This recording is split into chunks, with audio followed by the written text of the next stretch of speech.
Now, Real Madrid are claiming a legal victory in their ongoing battle with UEFA, the Spanish FA and La Liga after a regional Spanish judge gave them permission to seek damages over the collapsed European Super League. Now, this is complicated, so we've got our football correspondent Rob Dorset on set.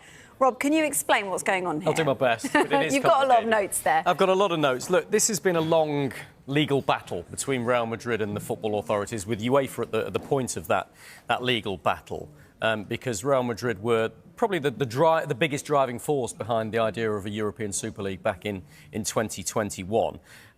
Now, what's happened today is that the Regional Court of Madrid, so one of the lower courts in Spain, has dismissed an appeal by UEFA and the Spanish FA and La Liga, which tried to put a block on Real Madrid suing them.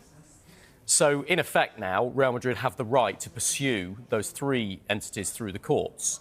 And they've confirmed today in a statement, Real Madrid, that they will do that specifically against UEFA, and they will seek, quote, substantial damages for what they feel cost them an awful lot of money when they were kicked out of the Super League back in 2021. You remember at the time, all 6 Premier League clubs who wanted to be included in that Super League withdrew pretty quickly afterwards as well, after a public backlash. But I think UEFA are fairly relaxed about this latest legal development, because they say that whilst this gives Real Madrid the right to sue them, it doesn't mean that they're going to win that case if and when it gets to court. And I think there's some scepticism about whether it'll actually ever get to court. But certainly it's a legal victory for Real Madrid today. But whether that leads to any big victory at the end, we'll have to wait and see.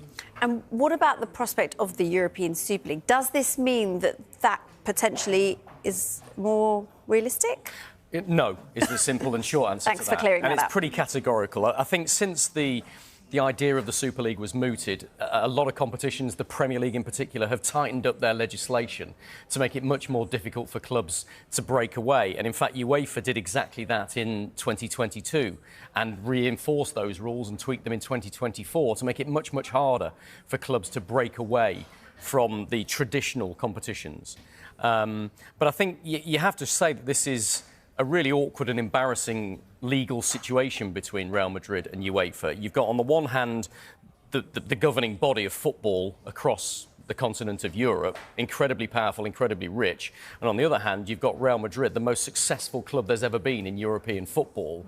And they're at loggerheads and they're trying to battle it out in the courts.